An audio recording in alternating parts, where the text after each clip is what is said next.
고린도전서를 저희들이 지금 읽고 있는데, 사실 고린도 교회 자체가 이제 분열의 문제를 안고 있었고, 바울이 편지를 쓰는 가장 근본적인 의도가 그 분열의 현상을 치유하고자 하는 것이었기 때문에 아무래도 이제 공동체의 하나됨에 대한 이야기가 많이 나옵니다. 근데 이제 공동체의 하나됨이라는 게 사실은 갈라지는 현상을 지금 얘기하는 건데, 여러분도 많이 경험하셨겠지만 사실 사람 사는 일의 상당 부분은 이렇게 찢어지는 일인 것 같아요. 찢어지는 게 좋게 찢어지면 우리가 이제 사실 성장하는 것도 이렇게 세포가 분열하는 거니까 몸이 크는 것도 분열을 잘하면 이게 참 좋은 건데, 이게 상처를 많이 남기는 분열이 되면 이게 분열하는 의미가 없어지는. 그래서 교회 같은 경우에도 좋은 의미로 이제 분리 개척을 하는 경우도 있지만, 또 어떤 경우는 그러지 못해서 그냥 찢어지는 그런 경우도 있고, 그래서 바울이 이제 그런 문제를 다루다 보니까 아무래도 하나됨이 왜 중요하냐 하는 얘기를 여러 가지로 지금 하고 있고, 그 이야기가 이제 이어져 오면서 이제 우리 예배 시간 모였을 때, 우리는 예배라고 그러는데 그냥 그 당시는 그냥 모였을 때 이제 있었던 이야기를 이렇게 11장 같은 데서 얘기하고, 그다음에 12장에서는 또 모였을 때 이제 일어났던 일들, 그게 이제 성령의 다양한 은사들 같은 이야기를 이렇게 들려주고, 그게 이제 12장, 13장, 14장 얘기죠. 그리고 나서 이제 부활에 관한 이야기가 또 이제 마지막에 15장에 나오는데, 그 12장, 13장, 14장 그 은사에 관한 이야기 가운데에는 이제 13장 사랑에 관한 그 유명한 장이 들어가 있죠. 결국 바울이 하고 싶은 얘기는 그거 같아요. 서로 사랑하는 태도를 회복하는 거죠. 교회가 갈라진다는 것도 서로 사랑하는 관계가 아니라 서로 경쟁하는 관계가 되니까 서로 이제 갈라지게 되는 거고. 근데 그게 사실 살다 보면 훨씬 더 익숙하게 다가올 때가 많고, 그러니까 우리는 서로 이렇게 끌어안는 자세보다는 서로 이렇게 맞짱 뜨는 자세가 훨씬 더 어떻게 보면 몸에 배어 있는. 그래서 새 학기가 돼서 학교 다닐 때 생각해 보면요, 새 학기가 되어서 새로운 친구를 만나고 그러는데 이제 다 같은 또래들이니까 처음에 막 바로 이렇게 첫날부터 친해지고 그랬던 것 같지는 않거든요. 긴장감이 감도는 조금 이렇게 며칠이 좀 지나면서 약간 이렇게 저희 관계가 좀 정리되는 시간이 필요했던 것 같아요. 그래서 어떤 때는 그게 그냥 서로 대등한 관계이기도 하지만, 또 어떤 때는 또 약간 좀 이렇게 아래가 살짝 느껴지는 그런 관계가 되기도 하고, 어떤 식으로든 좀 정리가 되면 좀 마음이 편해지는. 그래서 조금 시간이 걸렸던 것 같은데, 그래서 우리가 늘 이런 관계 속에 관계의 긴장을 품고 살아가고 있고, 그 고린도전서 같은 경우도 공동체라고 우리가 모였지만 사실 우리 몸에 배인 습관은 경쟁이고 분열인데, 그런 우리들이 복음을 가지고 살아가는 것의 힘겨움에 대해서 우리에게 좀 이렇게 말해주는 것 같습니다. 그래서 이 고린도전서도 그렇고, 사실 제가 어릴 때부터 살아왔던 교회도 그렇고, 우리가 정말 이건 참 좋은 교회다라고 만족하는 순간보다는 아쉬움이 참 많은 그런 교회들이었는데, 그런 중에 우리가 이런 말씀을 계속 읽으면서 이 땅에서 참 하나 되려고 하는 것이 얼마나 어려운 건가. 그래서 어떤 때는 하나 되는 걸 포기하고 그냥 아예 끼리끼리 모여서 이렇게 일을 벌이는 경우도 있고, 그럼에도 불구하고 사실 이 땅에서 우리가 해야 될 훈련 중에 하나가 바로 이런 편먹는, 마음에 맞는 사람끼리 편먹는 것이 결국은 우리 욕심을 따라가는 일일 때가 많고, 그런 면에서 우리 자신을 좀 돌아보는 이야기. 특히 이제 이 땅에서 이 공동체의 관계는 사실 하나님께로 나아가는 어떻게 보면 필수적인 관문이라고 말할 수 있는, 우리 요한 1서 말씀을 아마 잘 아실 텐데요. 눈에 보이는 사람을 사랑하지 않는 사람이 보이지 않는 하나님을 사랑할 수 없다는 얘기죠. 그 얘기가 이렇게 말해주는 게 뭐냐면, 우리는 하나님을 찾기 위해서 위로 올라가려는 충동을 갖게 되죠. 그래서 하다못해 이제 바로 하늘로 갈 수는 없으니까 우리가 산에 잘 가죠. 기도원에. 기도원 또 이렇게 산에 많잖아요. 무척산 기도원. 그 어릴 때 했던 우스갯말로 가서 소나무 뿌리 하나 뽑고 오겠다. 그런 표현들 쓰는 게, 하나님이 소나무 뿌리 밑에 계신가 봐요. 네. 우리는 하나님을 만나고 싶을 때 약간 이제 조금은 더 신비적인 그런 이 행보를 좀 취하고 싶은, 그런 생각이 많이 드는데 성경책은 그에 비해서는 조금 더 현실적인 얘기를 많이 하는 것 같습니다. 제가 마태복음 25장 이야기도 많이 하고 요한복음 15장 얘기도 이렇게 많이 하는데 마태복음 25장에서 이렇게 다루는 질문이 바로 이제 그거죠. 제가 설교할 때 종종 계시지 않는 주님 섬기기 혹은 계시지 않는 주님 사랑하기 이런 제목을 제가 잘 붙이거든요. 신약 성경은 예수님이 승천하시고 나서부터 이야기가 시작이 됩니다. 그 교회 이야기는 그렇죠. 승천하시고 나서니까 다시 말하면 예수님의 부재 중인 거죠. 승천하신 주님을 기다리는 공동체가 신약교회 교회 공동체거든요. 그러니까 예수님의 부재의 기간에 그분의 재림을 기대하는 공동체. 그래서 가장 중요한 질문 중에 하나가 계시지 않는 주님과 우리가 어떻게 관계를 맺을 수 있냐 하는 질문이 되죠. 물론 우리가 영적으로 주님이 우리와 함께 하신다고 고백은 하지만 그 믿음의 고백과 별개로 실질적으로 그럼 우리가 이 땅에서 어떻게 우리 주님과의 살아있는 관계를 유지하냐 하는 질문을 던지게 되고 우리는 그것을 좀 더 신비적인 그 방식으로 대답을 하고 싶지만 막상 신약 성경은 거기에 대해서 굉장히 현실적인 답을 내놓는다. 그래서 제가 아까 마태복음 25장 말씀드렸는데 거기도 보면 뭐 여러분도 잘 아시는 말씀이지만 마지막 심판 때 사람을 둘로 이렇게 가르죠. 왼쪽, 오른쪽, 오른쪽, 왼쪽. 양과 목자가 양과 염소를 가르듯이 오른쪽, 왼쪽으로 가릅니다. 이제 지금은 우리가 이제 사실은 사람을 가를 수가 없죠. 아까 이렇게 장로님하고도 이렇게 말씀 나눴지만 책은 굉장히 멋있는 책을 쓰는데 막상 알아보면 사람은 영 별로라고 그러고 책은 너무 멋있는데 사람은 안 그렇대요. 그러니까 이제 이게 우리 현실이죠. 저도 말은 뭐 이렇게 다 좋게 할 수 있지만 그렇다고 제가 좋은 사람이 되냐? 그건 또 전혀 별개의 문제잖아. 그러니까 제가 부교육자 할 때도 교인들이 되게 궁금해했던 것 같아요. 제가 설교를 되게 좋아하는 분들이 많았거든요. 제가 이제 좀 더 젊은 시절에. 근데 특히 이제 여전도의 이렇게 멤버들, 30, 40대 여전도의 멤버들이 제 설교를 참 좋아했는데 궁금했나 봐. 그러니까 권 목사님 집에서는 어떨까? 집에서 자기 남편은 다 엉망인데. 근데 권 목사님 말씀을 참 이렇게 참 멋있게 하시는데 집에서도 멋있을까? 그게 되게 궁금했는지 하루는 제 아내한테 실제로 그걸 물어봤더라고요. 제 아내한테 그러니까 사모님도 권 목사님 설교 들으면 은혜가 되냐 하고 물어봤더라고요. 그러니까 그런 관심이 사실은 그죠. 우리의 말은 참 쉬운데 우리의 삶은 그래서 우리가 지금은 사람을 판단을 잘 못합니다. 다 좋아 보이죠. 다 좋아 보이는데 사실은 모르잖아요.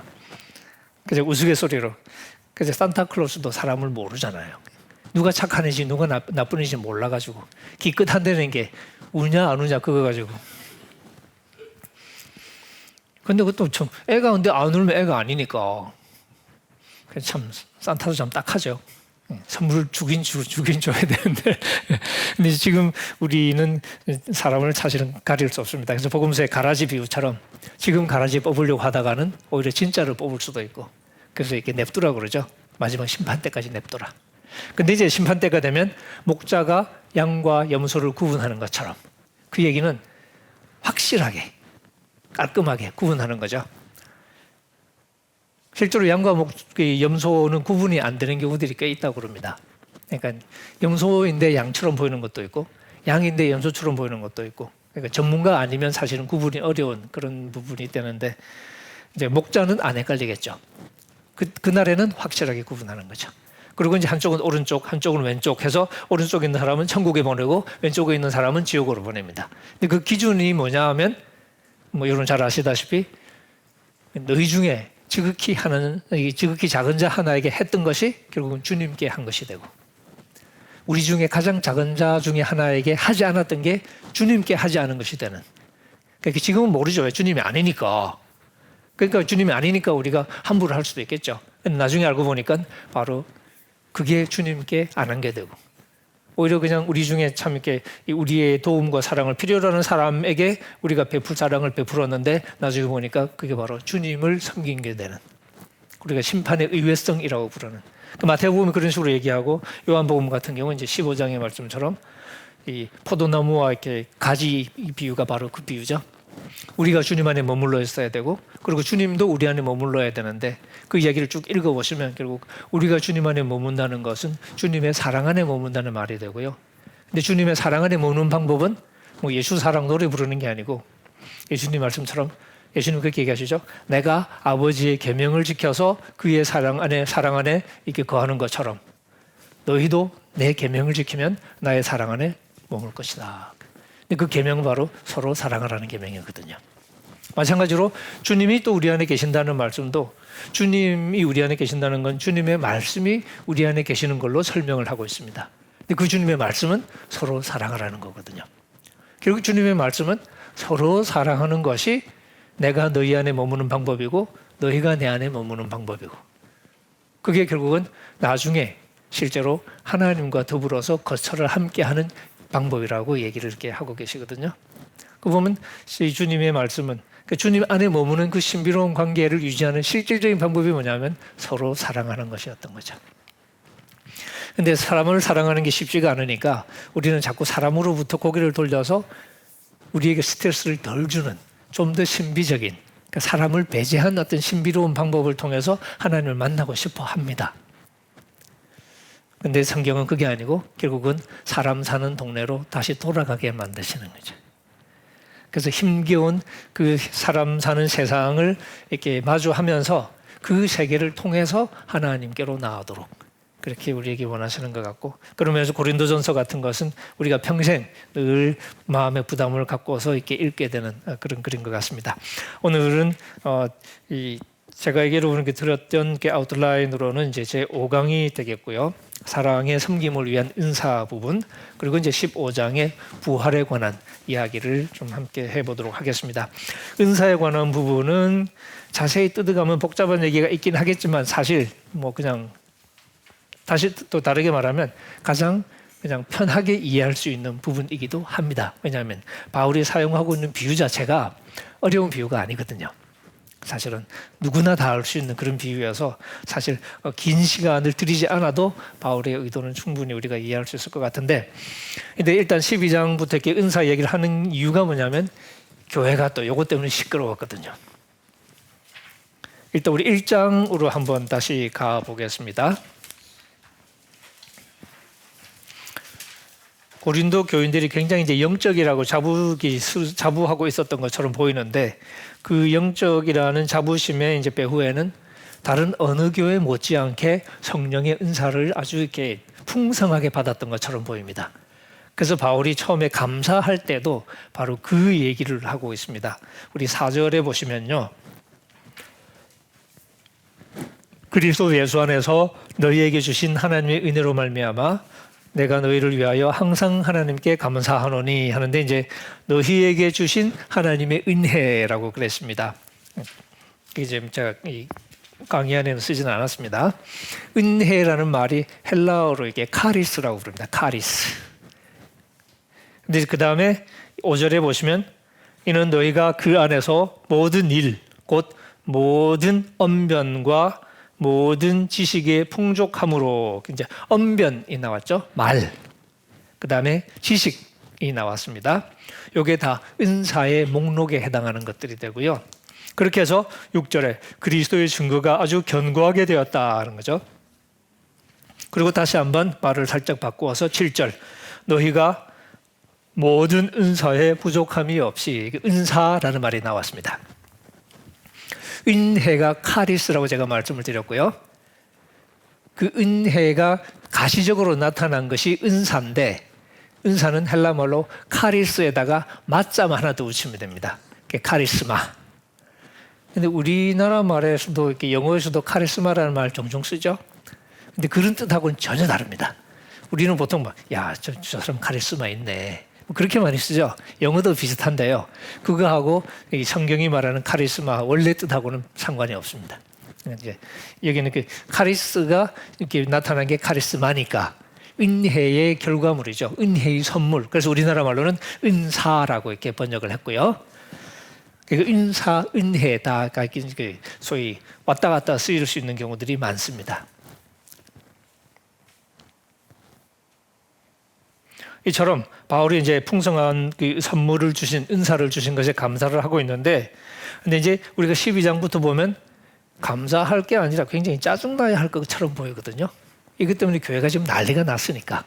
이제 그런데도 불구하고 바울은 감사를 하는데 이게 약간 이빨을 살짝 깨물고 감사하는 느낌 있잖아요. 내가 지금 웃는 게 아니거든. 약간 이런 느낌. 약간 뼈가 느껴지는. 근데 이게 한편으로 은사를 주신 것 자체는 감사한 일인데 그 은사를 활용하는 교인들의 태도는 정말 마음에 안 드는 거거든요. 그래서 이제 그 얘기를 12장 가면 이제 다루게 되고 우리가 그 부분을 좀 보도록 하겠습니다. 우리가 세례 얘기할 때도 제가 말씀을 드렸었는데 참 역설적이죠. 세례라는 것이 실제로 우리가 그리스도 안으로 세례를 받는다라고 표현하거든요. 우리 한글 번역에서는 그리스도와 합하여 세례를 받는 자는 이런 표현들이 나오죠. 로마서에서도 나오고 갈라디아서에도 나옵니다. 네, 그러니까 그리스도 문자적으로 번역하면 그리스도 안으로 세례를 받는다는 뜻이거든요. 그러니까 세례 받아서 그리스도 안으로 들어가는 거죠. 그러니까 그리스도 안으로 들어가니까 다 한 집으로 들어가는 거잖아요. 다 우리가 따로 살다가 세례 받아서 같은 그리스도 안으로 들어가니까 사실 이게 이제 모든 사람이 그리스도 안에서 하나가 되는 거거든요. 그게 갈라디아서 3장 마지막 부분에서 바울이 강조하는 겁니다. 그러니까 그리스도와 합하여 세례를 받은 자는 다 이제 똑같다는 거죠. 거기서는 남자 여자의 구분도 없고 종과 자유자의 구분도 없고 유대인 헬라인의 구분도 존재하지 않는 모두 하나님 앞에서 동등한 인간으로 이렇게 얘기가 되고 있는데, 그러니까 하나됨의 가장 중요한 상징이 세례인 거죠. 한 분 그리스도 안으로 들어가니까. 그런데 고린도 교회에서는 이 세례 때문에 교인들이 갈라지는 거니까. 너 누구한테 세례 받았어? 이러면서 이제 서로 이제 잘난 척하는 거죠. 참 역설적이죠. 또 우리가 이렇게 지난번 강의에 본 것처럼 성찬이라는 것도 또 이제 가장 중요한 은총의 수단 중에 하나라고 우리가 얘기를 하는데, 성찬도 바울이 10장에서 잠깐 그다음에 11장 뒷부분에서 길게 얘기하는 것처럼 성찬의 핵심은 결국 함께 어우러져서 먹는 거거든요. 왜냐하면 하나의 떡으로부터 우리가 다 같이 나누어 먹는 거기 때문에. 근데 떡은 하나잖아요. 그 하나를 나눠 먹는 거거든요. 그러니까 결국 우리가 한 떡에 참여하는 게 되는 거니까 이 성찬 역시 핵심이 하나됨을 사실 이렇게 의식하는 거거든요. 그러니까 우리가 다 하나라는 사실을 우리가 가시적으로 확인하는 절차 중에, 그런 의식 중에 하나가 성찬인데, 고린도 교회는 이 성찬도 서로 파벌끼리 갈라져 가지고 한쪽에서는 벌써 취해가지고 뒹굴뒹굴하고 있고 한쪽은 배가 고파서 이 쫄쫄 굶고 있고 굉장히 창피를 당하고 이런 상황이 벌어지는 거예요. 참 슬픈 얘기죠. 오늘 우리가 보는 성령의 은사 같은 경우에도 바울이 이렇게 계속 얘기합니다만은 성령의 은사의 핵심이 뭐냐? 한 성령께서 나눠주시는 것이다. 그래서 하나라는 거거든요. 근데 왜 다 다르게 나눠주냐? 각자가 다른 역할을 수행하면서 하나의 의도대로 움직인다라고 얘기하는 거죠. 그러니까 이 성령의 은사가 뭐냐면 모두가 다 이 그리스도의 몸을 몸답게 세우기 위해서 주어진 거거든요. 그러니까 하나의 몸을 이루는데 필요한 은사를 주신 거거든요. 근데 이게 또 서로 갈라지다 보면 자기 은사가 이게 소위 자기 은사만으로 충분하다는 착각하에 다른 사람을 차별하거나 다른 사람을 배제하거나 그렇게 되는 거죠. 그러니까 역시 하나됨을 위해서 주어진 은사가 고린도 교회에서는 서로 경쟁하고 분리하는, 경쟁하고 분열하는 수단으로 도용되고 있는, 이 참 슬픈 이야기. 이게 아마 우리 교회가 겪는 가장 좀 역설적인, 좀 이렇게 슬픔이라면 슬픔일까요? 근데 역설적인데도 너무 우리가 보편적으로 경험하는 그런 일들이죠. 바울이 바로 그 문제를 다루고 있습니다.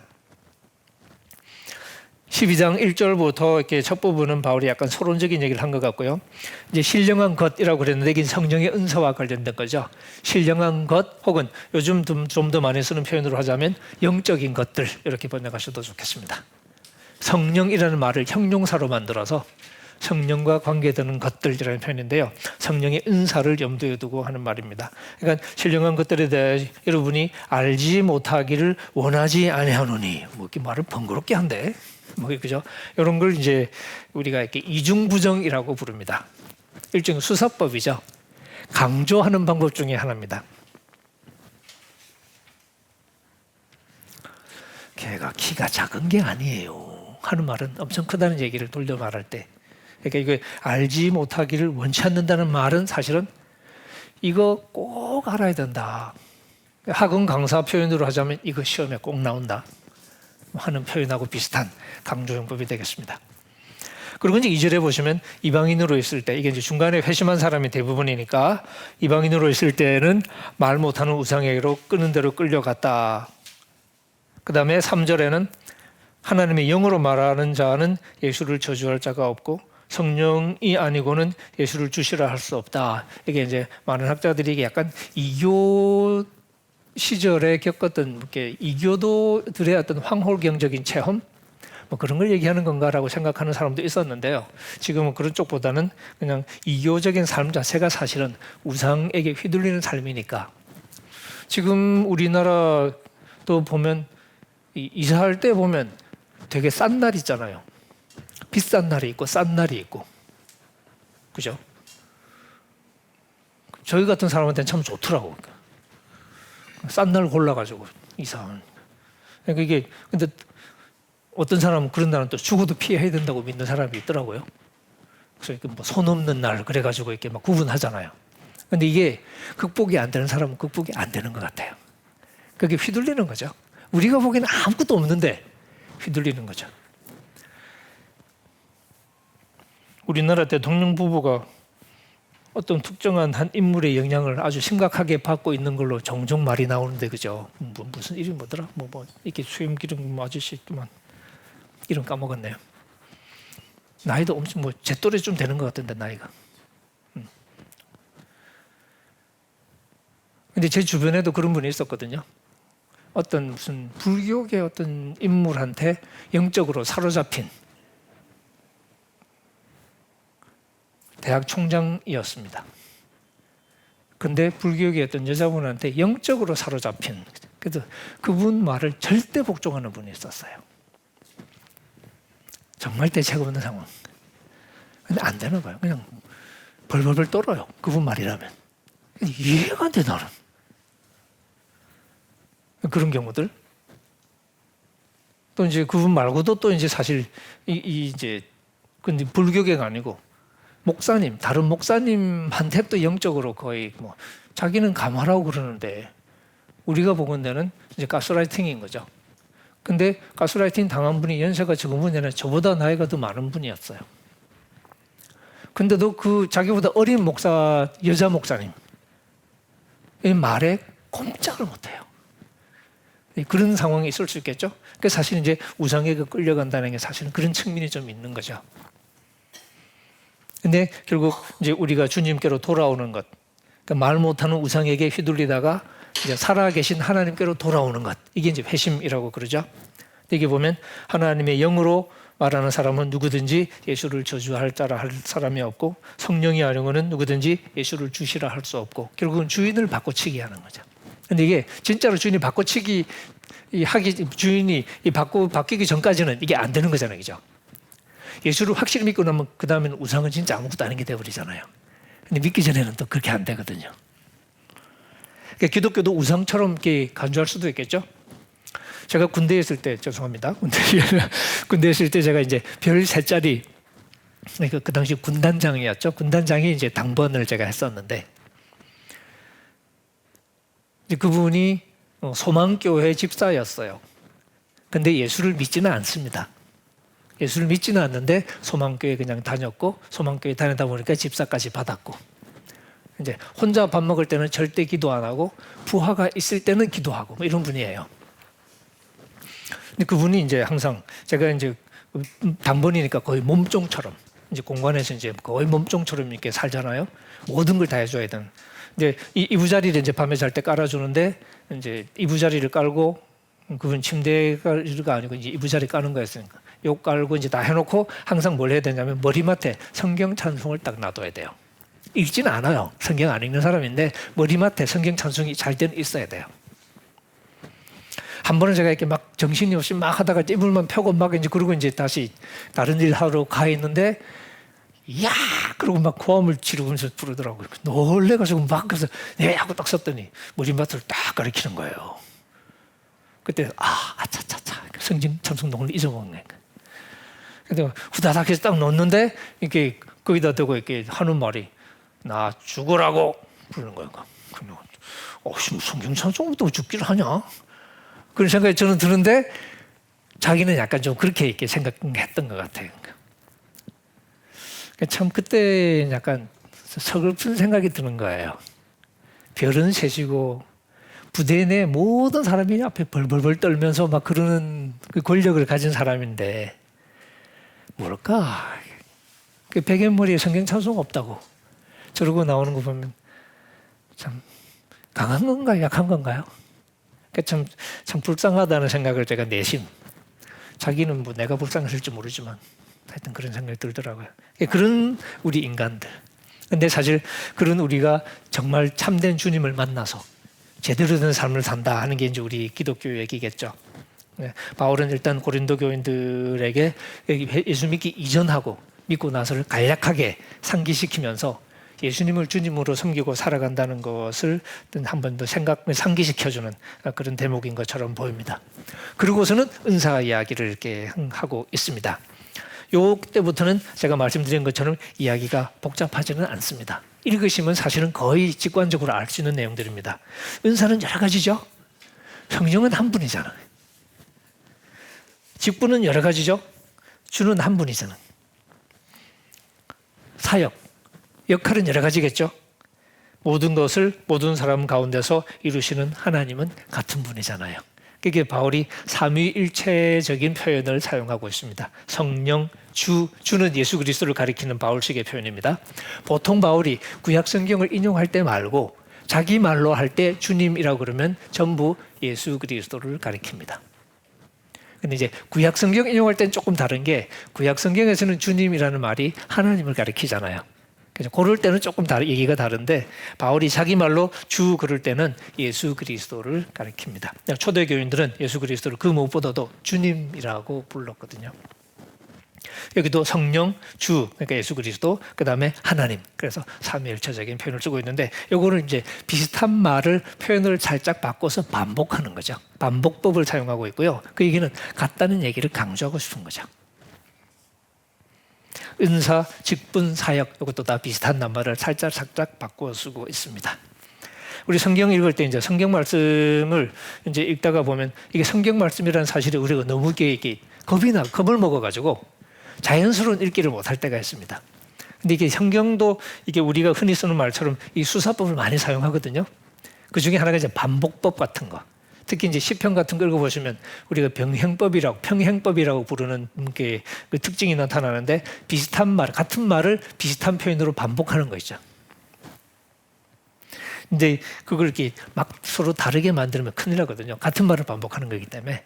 근데 여기서도 은사, 직분, 사역 이걸 이렇게 구분하려고 너무 애쓰시지 말고 같은 교회에서 우리가 이렇게 수행하는 다양한 역할을 그냥 다양하게 표현했다고 생각하시면 되겠고요.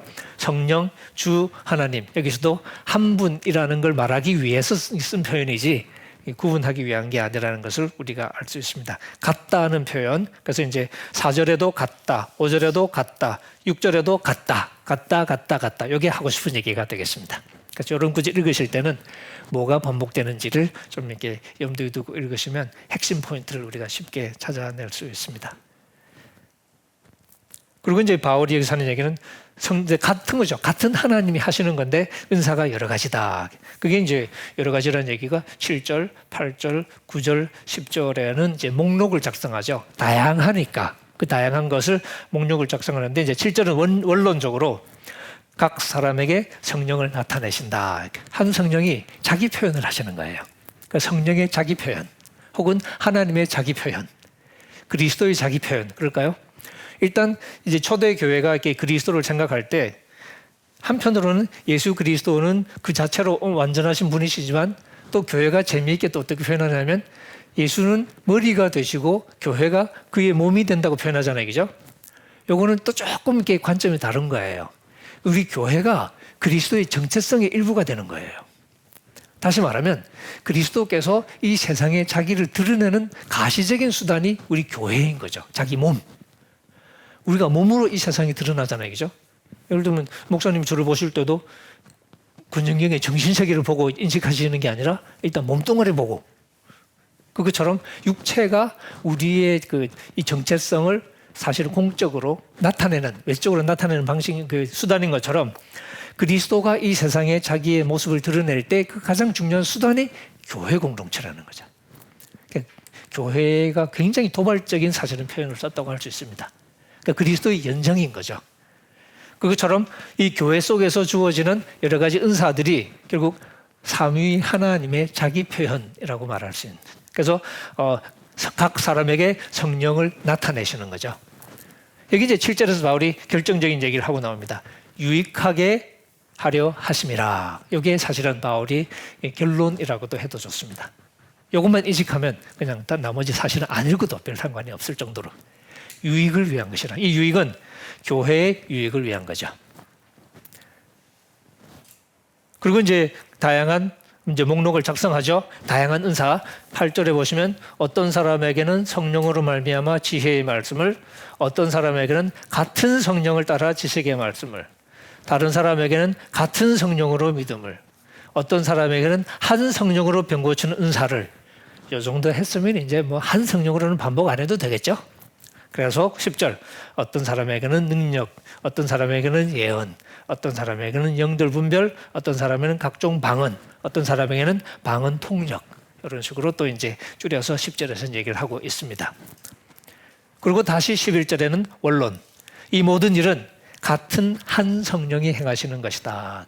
한 성령이 행한다는 걸 강조하는 이유가 뭐냐면 동일한 목적을 위해서 봉사한다는 거죠.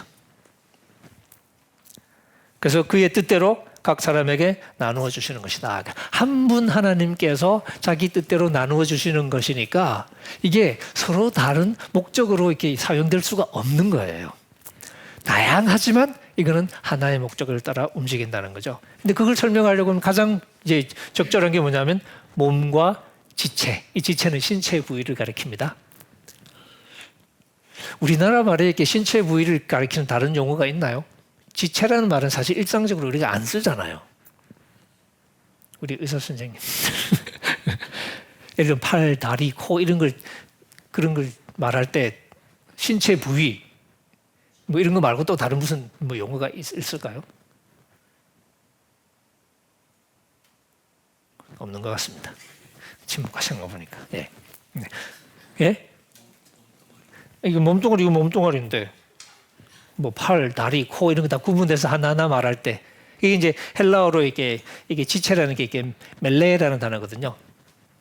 멜레라는 게 이제 소위 이게 몸의 각 부분들을 이렇게 말하는 건데 팔, 다리 뭐 이런 것처럼. 우리 한글 성경에는 지체라고 이제 번역을 했습니다. 똑같은 얘기를 하는 거예요. 몸은 하나잖아요, 그죠? 근데 지체가 많죠. 몸의 지체가 많지만 한 몸이죠. 이 얘기는 여러분들 다 아시는 거잖아요. 여러분들 몸 가지고 있으니까. 근데 이제 그것처럼 교회도 마찬가지야 라고 말을 할 것 같거든요. 근데 여러분 12절 보시면 그리스도도 마찬가지다 하고 재미있게 얘기를 하고 있습니다. 무슨 얘기냐? 교회 공동체가 결국 그리스도의 연장이라는 거죠. 우리가 교회를 얘기할 때는 그리스도와 관계없는 교회를 말하는 게 아니라 사실은 어떤 면에서는 그리스도의 일부분으로서의 교회를 얘기하고 있다는 얘기죠.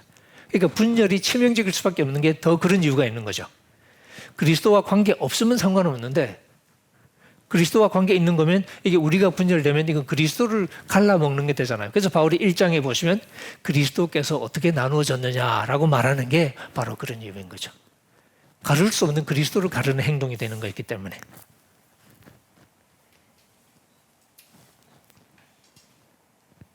(13절은) 우리가 유대인이나 헬라인이나 종이나 자유인이나 다 한 성령으로 세례를 받아 한 몸이 되었고, 이게 세례라는 것을 쓴 의도도 그렇고 아까 제가 말씀드린 것처럼 세례가 그리스도 안으로 들어가는 거니까. 근데 여기서는 한 성령으로라는 말을 또 덧붙였죠.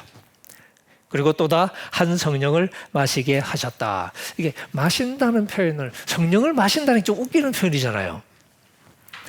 어쩌면 성찬을 염두에 두고 이런 표현을 썼을까요? 성찬 때는 우리가 마시잖아요. 물론 뭐 마시는 것 같지도 않게 조금 마시고 말지만 어쨌든 마시잖아. 그리고 이 초대교회 당시에는 실제로 마셨거든요. 거나하게. 그래서 막 취하고 막 이럴 정도로 마셨으니까. 그리고 여기서는 한 성령. 이게 반복되는 걸 보시면 의도가 무엇인지 짐작이 쉽게 되실 겁니다. 그러니까 어렵지 않습니다. 그리고 이제 14절부터는 우리가 다 아는 몸에 관한 이야기 하는 거죠. 몸은 한 지체만 있는 게 아니라 여러 개죠. 그러니까 다양한 신체 부위가 있고, 그런데 여기 보면 이제 어떤 현상이 한번 상상해 보는 거죠. 그러니까 발하고 손이 있는데 나는 손 아니잖아. 그럼 나는 몸 안 할래. 그럼 무슨 말도 안 되는 이렇게 이런 거죠.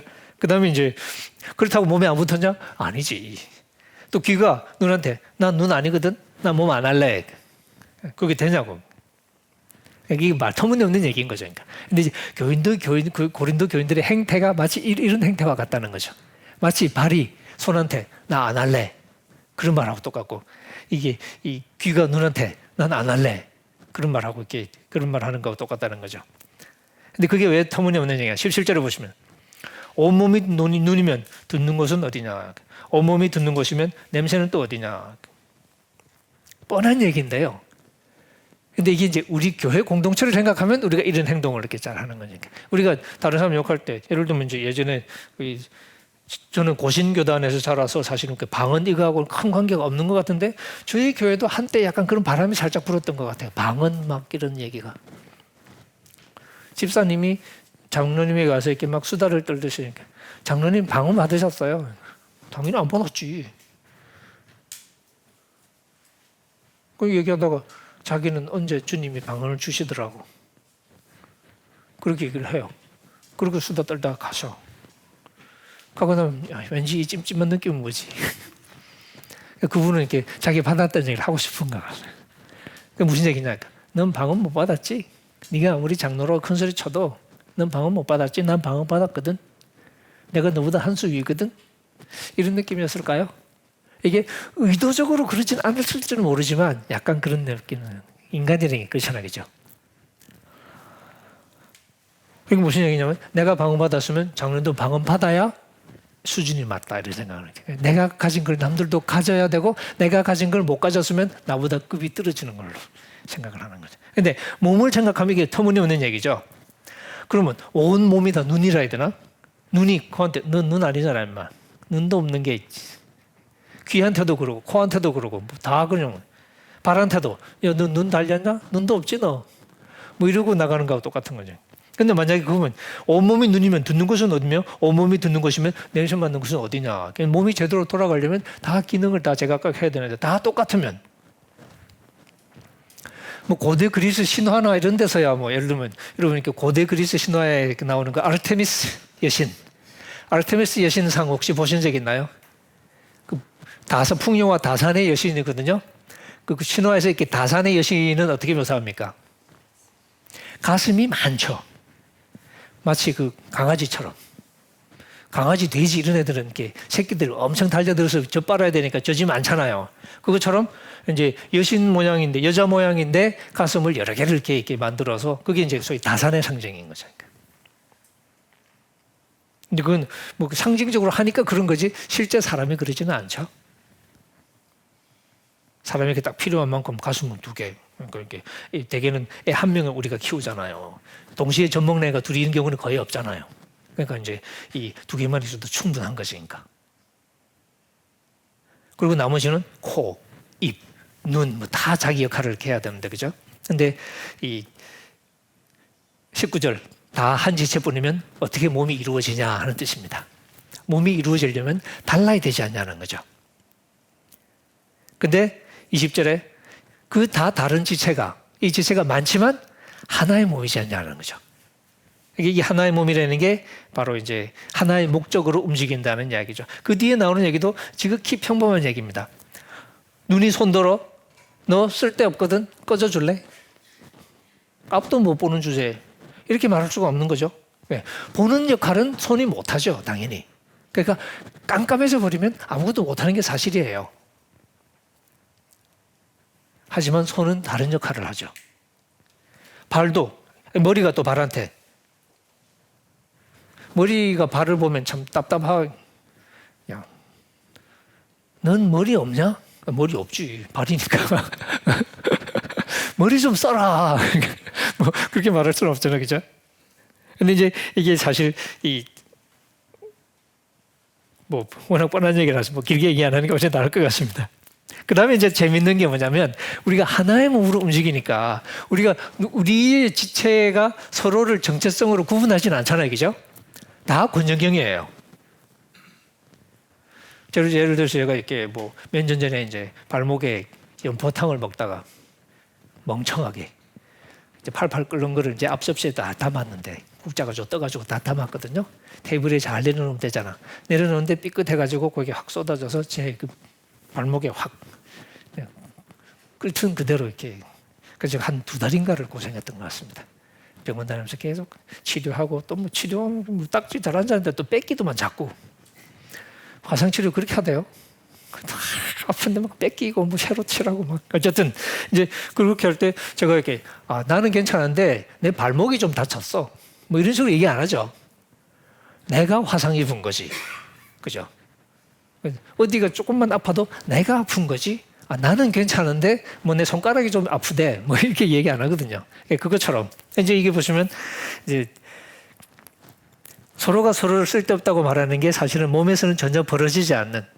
그다음에 이제 22절 보시면 뿐만 아니라 이제 재밌는 거죠. 더 약하게 보이는 몸의 지체가 더 요긴하고 이게 23절 몸에 덜 귀히 여기는 것들을 더욱 귀한 것들로 입혀주고 아름답지 못한 지체는 더욱 아름다운 것을 얻고 요거는 글쎄요 이게 건강 관리할 때 되게 사람이 또 이제 특별히 약한 대목이 있죠. 취약한 부분. 그 부분에 신경을 많이 쓰죠. 축구 시합을 하더라도 되게 보면 이렇게 그 구멍 나는 데가 한두 군데 있거든. 있으나 마나는 놈들이 있거든요. 뭐 숫자를 채우느라고 이렇게 넣어놓긴 했는데 사람이 없어가지고. 근데 걔한테 공감은 오히려 위험해. 그래서 되게 시합할 때는 걔는 아예 지웁니다. 없는 척하고. 다른 그 옆에 있는 애가 이제 다 커버하고 막 이러잖아요. 극단적인 경우는 그렇게 되겠죠. 그 다음에 이제 우리 여성분들 같은 경우 화장할 때 어떤 부분에 시간을 제일 많이 들이시게 되죠? 어떤 부분에 신경을 제일 많이 쓰게 되죠? 예. 제일 자신 없는 부분. 커버해야 되니까. 예. 이 화장이 그렇죠. 화장이 조금 더 진해지면 이제 이게 위장이 되고, 위장이 좀 더 진해지면 변장이 되고 뭐 그런다는데, 예. 이제 되게 우리가 이제 뭔가 자신 없어 보이는 부분에 신경을 많이 쓰고, 저도 이렇게 예전에 그 CBS 방송 찍을 때 이렇게 뭐 화장을 시키잖아요. 화장을 해야 이렇게 카메라에 나온다고 화장을 이렇게 진하게 얼굴에 막 바르고 하거든요. 근데 이렇게 눈도 막 그리더라고. 원래 눈이 괜찮으면 손 안 대겠죠. 근데 안 그러니까 이제 눈을 그리는 거지, 그러니까. 눈 화장 다 그래서 하는 거잖아요. 눈썹 붙이기도 하고 막 이런. 그러니까 이제 좀 아니다 싶은 부분에 우리가 신경을 더 쓰고 돈도 더 쓰고 막 그렇게 합니다. 그리고 몸의 약한 부분은 우리가 훨씬 더 관심을 많이 갖고 또 보호해주고 그렇게 하죠. 왜? 그래야 우리 몸이 문제없이 잘 돌아가니까. 바울이 지금 그 얘기하고 있는 겁니다. 어려운 얘기 아닙니다. 그리고 그래서 어떻게 25절, 24절에 보시면 아름다운 지체는 신경 쓸 필요 없죠. 자기 코에 되게 자신 있는 사람이 있는데 코에 별로 뭐 이렇게 뭐 하지도 않아요. 그냥 애초에 자신 있으니까 안 가리면 돼 그냥. 그래서 그럴 필요가 없는 지체는 그냥 냅두는 거죠. 그렇게 해서 오직 하나님이 몸을 고르게 하여 부족한 지체의 귀중함을 더하사. 요 구절이 제가 참 이렇게 좋아하는 구절 중에 하나입니다. 부족한 지체에게 귀중함을 더하셨다는 거죠. 이게 마치 뭐와 같냐면 한 가정이 있는데 예를 들면 제 친구 같은 경우에도 이제 아이들 중에 이제 장애가 있거든요. 근데 그 집 식구의 모든 관심이 걔에게 쏠리는 거니까. 큰애도 자기 동생 장애하니까 돌보는 데 신경을 많이 써야 되고. 그러니까 큰 좀 희생을 해야 되는 거죠. 그러니까. 부모도 마찬가지고. 그럴 수밖에 없죠. 왜냐하면 한 가정으로 살아가기 위해서는 아무래도 이제 뭐 장애까지는 아니어도 손이 많이 가는 자식이 있잖아요. 그런 경우 손이 많이 가고 손만 많이 가니까 돈도 많이 들잖아요. 어떤 경우 뭐 사고를 자꾸 차대기도 하고 그게 아니어도 이렇게 신경이 많이 쓰이고 그러는데 근데 그럴 수밖에 없는 게 그래도 제대로 돌아가려면 그럴 수밖에 없으니까. 그래서 부족한 지체에 우리가 더 많은 관심을 기울이게 되어 있습니다. 그렇게 해야만 몸 가운데 분쟁이요. 이 분쟁은 찢어짐이라고 해볼까요? 분열, 갈라짐. 그래서 몸이 갈라지지 않고 정상적으로 돌아간다는 거죠. 그렇게 해서 오직 여러 지체가 서로 같이 돌보게. 이게 정상적인 가정은 그렇잖아요. 그죠? 근데 저희 친구 같은 경우도 이제 큰애가 동생 때문에 이제 굉장히 이제 힘들어 하다가 이렇게 잘 돌보다가 지가 사춘기 되니까 또 힘든 거야. 자기도 엄마 아빠 사랑을 듬뿍 받고 싶은데 자기는 늘 동생을 돌봐야 되는 입장을 강요받잖아요. 그러니까 어쩔 수는 없는데 워낙 손이 필요하니까. 근데 자기도 이제 막 사춘기 되니까 이제 힘들고, 근데 그 지나서는 또 괜찮더라고요. 동생 참 많이 돌보고 이 신랑감 구할 때도 자기 동생 충분히 이해하고 그리고 같이 이렇게 도와줄 수 있는 사람이라야 자기가 이제 사귀고 막 이런 식인 거죠. 왜냐면 이제 큰언니 입장에서는 이제 그럴 수밖에 없다고 생각하는 거죠. 근데 그게 가정이 원래 그런 거잖아요. 얘가 뭐 엄청 착한 애라서 물론 착하긴 착한데 원래 정상적인 가정이 원래 그러는 거거든. 이것처럼 우리의 몸도 생각해 보면 예를 들어서 이제 위험한 물건이 이렇게 얼굴 쪽으로 날아오면 어떻게 합니까? 얼굴 지가 알아서 하겠지 뭐. 그거 아니고 손이 올라가요. 그래서 손이 지가 대신 다치잖아. 지가 대신 돌 맞고 그리고 지가 병원 다녀요. 손이. 눈은 멀쩡하고. 이런 거잖아. 그죠? 마치 드라마에 보면 이렇게 뭐 사랑하는 사람이 이렇게 뭐 화살 날라오는데 몸을 던져가지고 지가 등에 화살 맞고 그 무슨 최근에 무슨 드라마 그 그 남국민인가 그 드라마에 그런 장면이 있었던 것 같은데 전 드라마는 안 봤습니다. 근데 이렇게 유튜브 이런 거 보니까 그런 또 짧은 영상이 또 엄청 올라오더만요. 그래서 제가 하나 봤는데 이 화살 대신 맞는 그 장면이 나왔었어요. 맞지? 거꾸로 아니지. 남국민이 맞았던 것 같은데. 네, 어쨌든. 근데 이런 것처럼 우리가 사실 뭐 이 발이 돌에 찧으면 입이 아야. 발이 찧는데 와서 입이 난리를 쳐요. 이게 같은 몸이니까. 그러니까 당연한 얘기인데, 그죠? 우리 몸은 저절로 그렇게 태어났으니까 되잖아요, 그죠? 근데 공동체는 저절로 그렇게 태어난 건 아니죠. 몸이라고 우리가 이제 소위 사후적으로 교육을 받습니다. 이제 몸처럼 사는 법을 배워야 되는데 이게 안 되네. 배워야 되는 거니까. 배워야 되는데 이게 우리가 배우기 싫을 때가 많죠. 그래서 또 배운 대로 안 할 때도 있고. 그래서 교회가 많이 싸웁니다.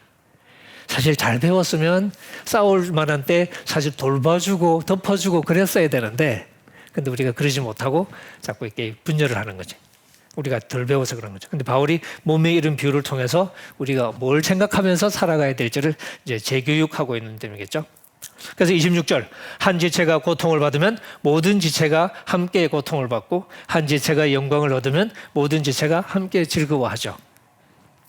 하나가 아프면 다 아프고 하나가 잘 되면 다 잘 되는 거고 그게 우리 한 몸이라는 거죠. 바로 이 원리를 우리가 이제 사후적으로 교육받으면서 아, 교회도 그렇구나. 그럼 이제 우리가 다른 사람을 생각하면서 내가 코라면 저 사람은 귀구나. 내가 입이라면 저 사람은 눈이구나. 다를 수밖에 없구나. 달라야 되는 거야. 그러니까. 아, 저 사람 왜 저러지?가 아니라 저 사람은 저러야 되는 거야. 그러니까. 근데 저러야 되는데 어떤 사람은 약한 방식으로 그런 것도 있는 거죠. 그러니까 내가 볼 때는 이해가 안 되는 거죠. 그러니까 저거밖에 안 되냐? 예, 저거밖에 안 되는 사람도 있습니다. 근데 또 생각하면 내가 없는 장점이 그 사람에게는 없을까요? 있을 수 있겠죠? 근데 나는 그럼 뭐 한 거지? 내가 가진 거를 엄청 중요하다고 뻥튀기 해놓은 거니까. 그러니까 남이 가진 건 시시한 것이니까. 그러니까 내가 가진 게 있어야 제대로 된 거예요. 그거 없으면 깔보는 거죠. 그게 우리 세상에 하는 일이거든요. 근데 놓고 보면 하나님 앞에서는 그런 좀 잘나 보이는 조건이라는 게 아무 의미가 없는 거니까. 하나님이 그거 안 따지시거든요. 제가 이렇게 누누이 말씀드렸지만 은혜의 가장 기본적인 개념이 차별하지 않는 거라는 거죠. 조건을 따지지 않는다는 거죠. 그래서 이제는 우리가 차별을 이유로 생각하는 게 아니라 서로를 그냥 다름을 인정하는 거죠. 저 사람은 저렇고 나는 이렇고 하나님이 저 사람은 저렇게 하셨고 난 이렇게 하셨고 그 사람은 그 사람 맞게 행동하면 되는 거고 난 나대로 맞게 행동하면 되는 거고 그래서 같이 하나의 몸을 이루어가는 연습을 해 나가는 겁니다. 그래서 27절에는 다시 한번 똑같은 결론. 그리스도의 몸이요 지체의 각 부분. 여기 이제 그리스도의 몸이라는 사실을 강조함으로써 보통 몸이 아니다 하는 거죠. 3장에서는 집으로 비유를 했었습니다. 집인데 그냥 집이 아니라 하나님의 집이었죠. 여기도 몸인데 그냥 몸이 아니라 그리스도의 몸입니다. 이거 갈라지면 그리스도가 분열되는 거거든요. 그래서 우리는 더더욱 신경 써서 우리가 하나로 움직일 수 있도록 해야 되겠구나라는 이야기를 했습니다. 우리 요즘에 잠깐 한숨 돌리고 좀 더 이어가도록 하겠습니다.